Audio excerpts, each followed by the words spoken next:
Hi అండి, welcome back to my channel. Karthika Deepam serial ఈ రోజు ఎపిసోడ్ ఏం జరిగింది ఏంటి చెప్పేయడానికి అయితే వచ్చేసాను అనమాట. నేను సీరియల్ చెప్తూ ఉంటాను, మీ పని మీరు చేసుకుంటూ నేను చెప్పే సీరియల్ వింటూ హ్యాపీగా ఎంజాయ్ చేసేయండి. అన్న సీరియల్ బాగుంది, చక్కగా చెప్పావు, అర్థమైంది అనుకుంటే వదినమ్మ క్రియేషన్స్ అనే నా ఛానల్ని మర్చిపోకుండా లైక్ చేయండి, షేర్ చేయండి, సబ్స్క్రైబ్ చేసుకోండి. అలాగే కింద బెల్ సింబల్ ఉంటుంది కదా, దాన్ని గట్టిగా ఒక బాధేసేయండి. ఇంకా సీరియల్లో వచ్చేసేపాటికి పారిజాతం జోష్నను ఒక పీకు పీగుతుంది కదా.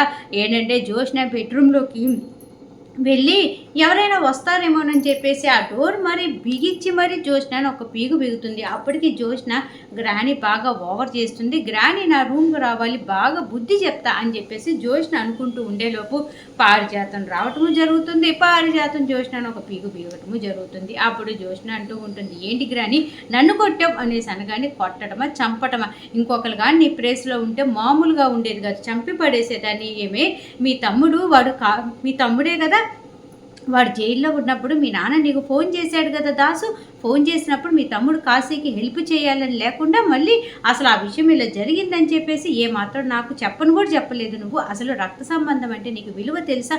రక్త సంబంధం ఉండబట్టే కదా ఇప్పుడు నువ్వు నేను రక్త సంబంధం కాబట్టే కదా ఆ పేదింట్లో బతకకుండా నేను పుట్టినప్పుడే మార్చేసి నిన్ను ఇంత కోటీశ్వర్ల ఇంట్లో వారసులాగా చేశాను. నీకు అంత మాత్రం కూడా ఇంకిత జ్ఞానం లేదా?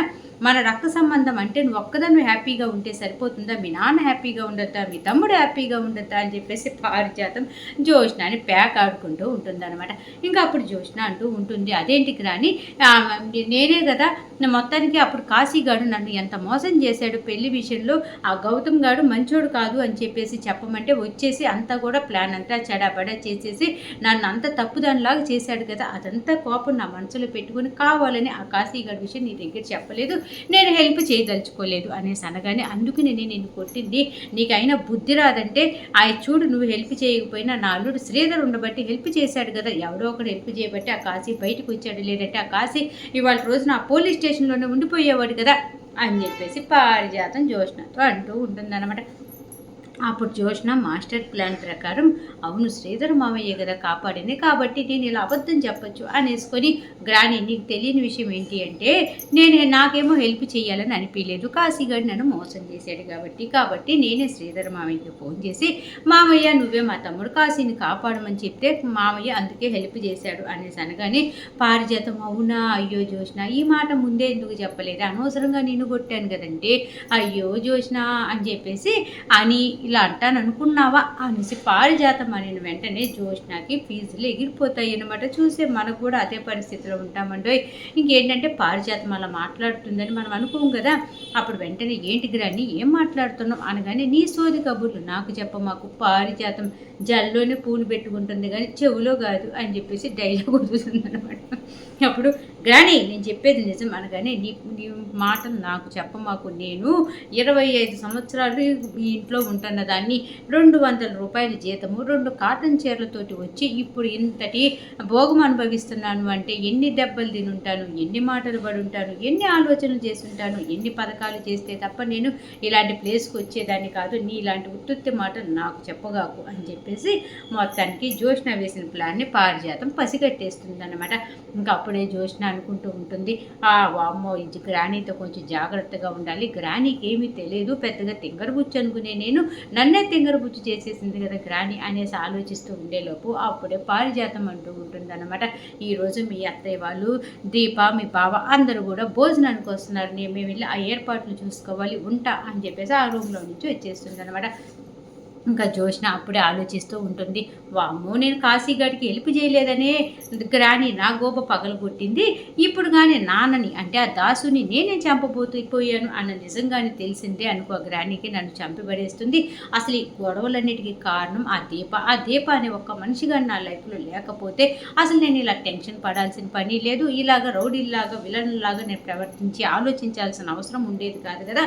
ఆ దీపని ఏమీ చేయలేకపోతున్నా ఎన్ని ప్లాన్లు చేసినా కూడా ఆ దీపని నేను ఏం చేయలేకపోతున్నా అని చెప్పేసి టెన్షన్ పడుతూ గోలకు జుట్టు పీక్కుంటూ ఓ దీపం మీద కోపాన్ని చూపించుకుంటూ ఉంటుంది అనమాట. ఇక్కడ సీన్ ఇలా జరుగుతూ ఉంటే కార్తీక వాళ్ళ ఇంట్లో పాపం కాంచన గారు బయట ఇలాగే కూర్చొని ఇదిగోండి ఇదే ప్లేస్లో ఇలాగే కూర్చొని ఆలోచిస్తూ ఉంటారనమాట. వాళ్ళ ఇంట్లో ఆలోచిస్తూ ఉంటే అప్పుడే దీప కార్తీక్ ఇంట్లో నుంచి బయటకు వస్తారు. అప్పుడే కార్తీక్ దీపతో అంటూ ఉంటాడు, దీప మా అమ్మ అన్నం తినిందా అనగానే, మీ అమ్మ ఈరోజు అన్నమే తినలేదు అత్తయ్య గారు, ఎందుకో కానీ బాధగా ఉన్నారు, చాలా దిగులుగా ఉన్నారు అనేసి అనగానే, నీకేమన్నా చెప్పిందా అమ్మ అని చెప్పేసి కార్తీక్ దీపని అడుగుతాడు. దీప అప్పుడు అంటూ ఉంటుంది, నాతో ఏదన్నా చెప్తే చెప్పేదాన్ని కదా బావ, నాకేం చెప్పలేదు, వెళ్ళి మీరే అడగండి అనేసి అనగానే కార్తీక్ వాళ్ళ అమ్మ దగ్గరికి వెళ్తాడనమాట. వెళ్ళి, ఏంటమ్మా అన్నం తినలేదంట, అయినా కూడా ఎంత టైం అయింది చెప్పు, ఇప్పుడు దాకా నువ్వు అన్నం తినకపోతే ఎలాగ, టాబ్లెట్లు వేసుకోవాలి కదా అని చెప్పేసి కార్తీక్ కాంచనాతో అంటూ ఉంటే, అప్పుడు కాంచన అంటూ ఉంటుంది, ఒరే ఆకలి వేయట్లేదు, నాకు మనసు చాలా బాధగా ఉంది అనేసి అనగాని, ఏంటి ప్రాణదాత దీపే అనేసి ఇన్ని రోజులు నీకు చెప్పలేదని చెప్పేసి కోపంగా ఉందా అమ్మ అనగాని, కాదురా చెల్లెమ్మ చెప్పింది కదా, మీ ఇద్దరు కూడా ఏ ఏ జన్మల బంధము మీకు చిన్నప్పుడే రాసి పెట్టింది కాబట్టి మీ ఇద్దరు ఒకటయ్యారు అని చెప్పేసి చెప్పింది కదా, అది నిజంగానే అనసూయ గారు చెప్పినట్టుగా అది నిజమేరా అని చెప్పేసి కాంచన అంటూ ఉంటే, మరి దేనికమ్మా నువ్వు బాధపడేది అని చెప్పేసి కార్తీక్ అడుగుతూ ఉంటే, జోష్న అన్న మాట ఒకటి నాకు చాలా బాధగా ఉందిరా, నా మనసు తాకింది, నా గుండె బాధగా ఉంది అనేసి అనగాని, ఆ జోష్న సంగతి మనకు తెలిసిందే కదమ్మా, ఎప్పుడు ఏదో ఒకటి మాట్లాడి ఎవరినో ఒకరిని బాధ పెడుతుంది కదా, ఆ విషయం మీకు తెలుసు కదా, ఎందుకు మరి జోష్న మాటలు పట్టించుకొని అంత బాధపడుతున్నారు, అయినా జోష్న అన్న మాటకి ఏ మాటకమ్మా నీకు అంత బాధ వేసింది అని చెప్పేసి కార్తీక్ అంటూ ఉంటే, అదేరా చెప్పింది కదా, శౌర్య ఏమైనా మీకు పుట్టిన పిల్ల ఏంటి అనేసి అడిగింది కదా, ఆ మాటేరా, ఆ మాట నాకు చాలా బాధగా ఉంది అనేసి అనగాని, ఒక్కసారిగా కార్తీకు షాక్ అయిపోతాడనమాట. అంటే జోష్న ఇప్పుడు శౌర్య ఇలా కూతురు కాదు కదా, కార్తీక్కి దీపకి పుట్టిన కూతురు కాదు కదా అని చెప్పేసి అనింది కదా శౌర్య, ఆ మాట తలుచుకొని కాంచన గారు బాధపడిపోతూ ఉంటారనమాట.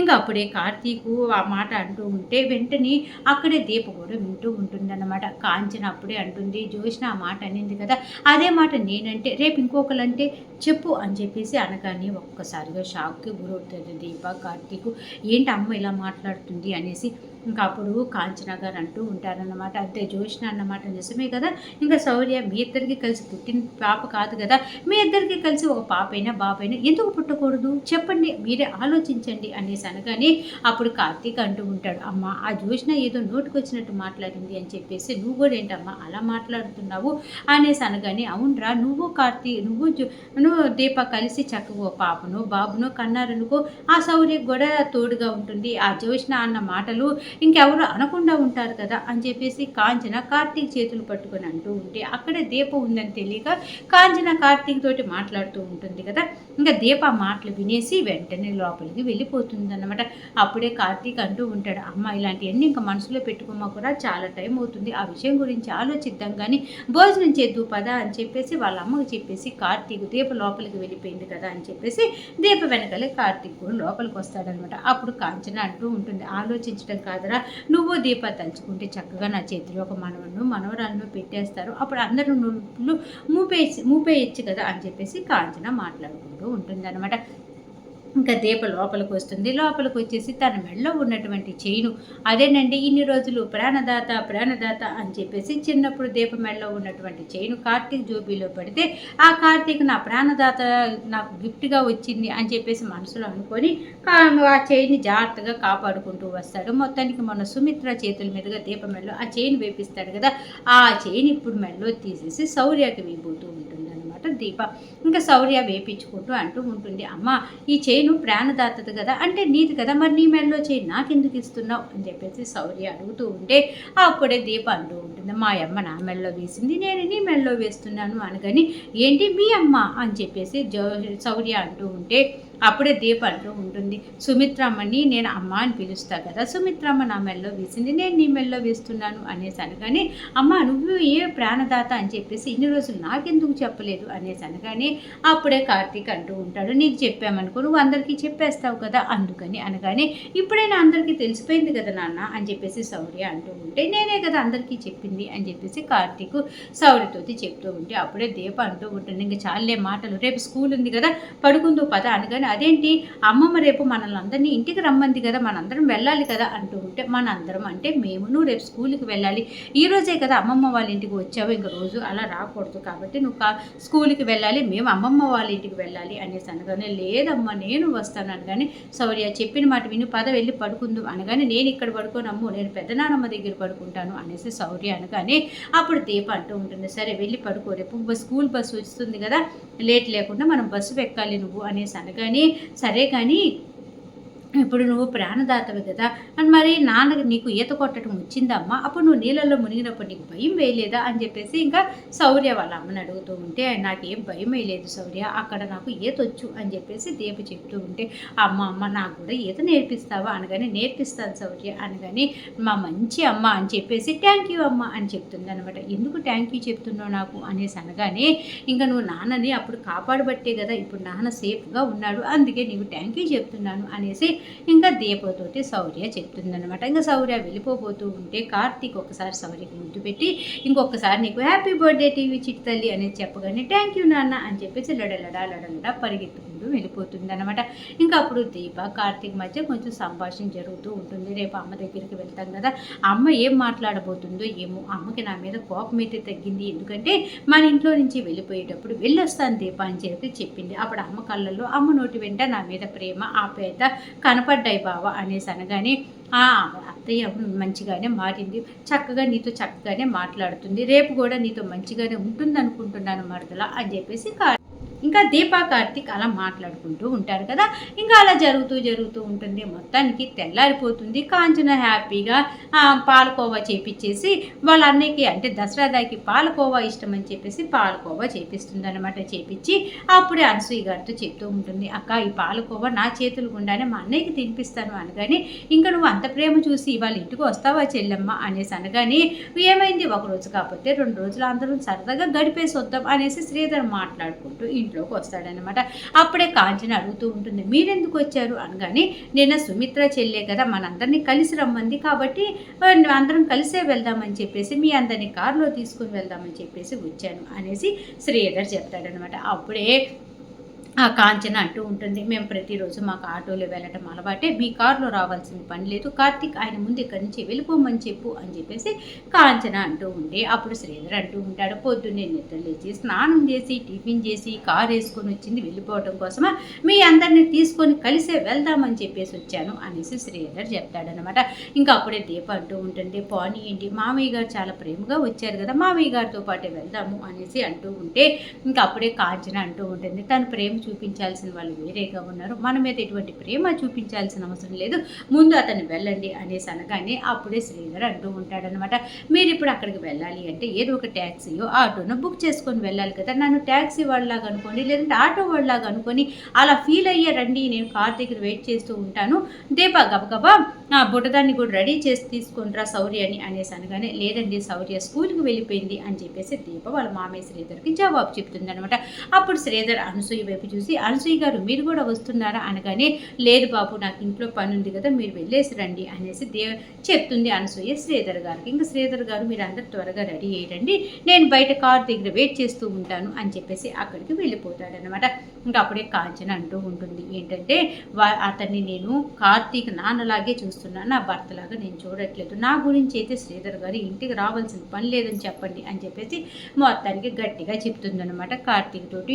ఇంకా అప్పుడే అనసూయ అంటూ ఉంటుంది, ఇప్పటికే చాలా లేట్ అయిపోయింది కదా బయలుదేరండి అనగానే, ఇంకా కాంచన వెళ్ళొస్తామక్క అని చెప్పేసి అనసూయకి జాగ్రత్తలు చెప్పేసి అక్కడి నుంచి వెళ్తూ ఉంటే, అనసూయ కూడా జాగ్రత్త దీప, జాగ్రత్త కార్తీక్, జాగ్రత్త చెల్లెమ్మ అని చెప్పేసి కాంచనకి కూడా చక్కగా బాయ్ చెప్పుకొని బయలుదేరుతారనమాట. ఇంకా ఇంటి దగ్గర అడావిడి చూస్తే సుమిత్ర డైనింగ్ టేబుల్ దగ్గర వండినటువంటి వంటకాలన్నీ చూస్తూ, అత్తయ్య ఇంకా అప్పడాలు తీసుకురాలేదు మర్చిపోయినట్టున్నారు అనగానే, సుమిత్ర తీసుకొని వస్తున్నాను అని చెప్పేసి అప్పడాలు తీసుకొని టేబుల్ దగ్గరికి వస్తుందన్నమాట పారిజాతం. అప్పుడే సుమిత్రని చూసి అంటూ ఉంటుంది, ఏంటి సుమిత్ర ఇంత హడావిడి చేస్తున్నావు, ఏదో మీ అల్లుడి గారి ఫ్యామిలీ మన ఇంటికి వచ్చినట్టు అనగానే, అల్లుడి ఫ్యామిలీ కంటే ఆడపడుచు ఫ్యామిలీ ఇంకా ఎక్కువ అత్తయ్య, వాళ్ళని కూడా గౌరవంగా చూసుకోవాలి కదా, అప్పుడే మనకి ఆనందం సంతోషం అని చెప్తూ ఉంటే, ఇంకా దూరం నుంచి చూసి దశరథ గారు శివనారాయణ గారు చాలా సంతోషపడిపోతారనమాట. ఇంకా శివనారాయణ గారు అంటూ ఉంటారు, చూసావా దశరథ సుమిత్ర ఎంత సంతోషంగా ఉందో, సుమిత్రలో చాలా మార్పు వచ్చింది, నువ్వు ఇప్పుడు సుమిత్రతో మాట్లాడుతున్నావా అని చెప్పేసి దశరథని అడుగుతాడనమాట. ఓ చిన్న కోపతాపాలతోటి భార్యాభర్తలు అంటే దశరథ సుమిత్ర పలుకోవట్లేదు కదా, కాబట్టి శివనారాయణ గారు ఇప్పుడు సుమిత్రతో పలుకుతున్నావా దశరథ అనగానే, ఇంకా పలకలేదు నాన్న, ముందే నీకు కొంచెం టైం రానివ్వండి, కాంచన వాళ్ళ ఇంటికి రావాలి, అందరం సంతోషంగా ఉన్నప్పుడు అందరి మధ్యలోనే నేనే సుమిత్ర అని పిలిచి చక్కగా మాట్లాడతాను అని చెప్పేసి దశరథ గారు చెప్పగానే శివనారాయణ గారు కూడా చాలా సంతోషపడిపోతారు. ఇంకో పక్క జ్యోత్స్న మటుకు కుళ్ళుకుంటూ ఉంటుంది, అమ్మేంటి ఇలా మారిపోయింది, బావ అత్త వస్తున్నారని చెప్పేసి ఇంత హడావిడి చేస్తుంది. వాళ్ళు వస్తే పర్వాలేదు, వాళ్ళతో పాటు నా శత్రువు దీపగోడు వస్తుంది కదా, అయినా ఆ అమ్మాయి ఇలాగా ప్రవర్తించడం నాకు అస్సలు నచ్చట్లేదు అనేసి మనసులోనే కుళ్ళుకుంటూ ఉంటుందన్నమాట. మొత్తానికి సుమిత్ర హడావిడి చేస్తూ ఉంటుంది. ఈలోపే కాంచన వాళ్ళు కూడా వచ్చేస్తారనమాట. కాంచన వాళ్ళు రాగానే అన్నయ్య అని చెప్పేసి కాంచన దశరథని పిలవగానే దశరథ చాలా సంతోషంగా కాంచన దగ్గరికి వెళ్ళి, చెల్లెమ్మ వచ్చావా, మీకోసమే వెయిట్ చేస్తున్నాను, లోపలికి రండి అని చెప్పేసి చక్కగా పలకరిస్తాడనమాట. శ్రీధర్ గారిని కూడా శివనారాయణ గారు పలకరిస్తారు. వెంటనే సుమిత్ర అంటూ ఉంటుంది, ఏంటి దీప శౌర్యం తీసుకురాలేదా అనేసి అనగానే, శౌర్య స్కూల్కి వెళ్ళిందమ్మా అనగానే, అదేంటి శౌర్యని కూడా తీసుకురావాలి, అందరూ రమ్మనే కదా నేను చెప్పింది అనేసి సుమిత్ర ఆప్యాయతగా పలకరించి అందరూ ఒకరినొకరు పలకరించుకుంటూ ఉంటారు. జోష్న మటుకు ఓవర్ యాక్షన్ చేస్తూ పలకరిస్తూ ఉంటుంది. మొత్తానికి అత్తయ్య ఇలా ఏం చెప్పబోతుందో ఏంటో అని చెప్పేసి కార్తీక్ మనసులో కొంచెం టెన్షన్గానే ఉంది. దసరా మనసులో కూడా ఎక్కడో కొంచెం చిన్నపాటి డౌట్ అయితే ఉందన్నమాట. మొత్తానికి ఈరోజు serial Karthika Deepam serial episode ఈ విధంగా జరిగిందండి. రేపు రాబోయే కార్తీక దీపం సీరియల్ ఎపిసోడ్లో మళ్ళీ కలుద్దాం. అంతవరకు కూడా అరుణ సీరియల్ బాగుంది, చక్కగా చెప్పావు, అర్థమయ్యింది అనుకుంటే మర్చిపోకుండా నా ఛానల్ని లైక్ చేయండి, షేర్ చేయండి, సబ్స్క్రైబ్ చేసుకోండి. అలాగే కింద బెల్ సింబల్ ఉంటుంది కదా, దాన్ని గట్టిగా ఒక్క బాదేసేయండి. రేపు రాబోయే కార్తీక దీపం సీరియల్ ఎపిసోడ్లో మళ్ళీ కలుద్దాం. అంతవరకు ఉంటాం మరి. బాయ్, నమస్తే.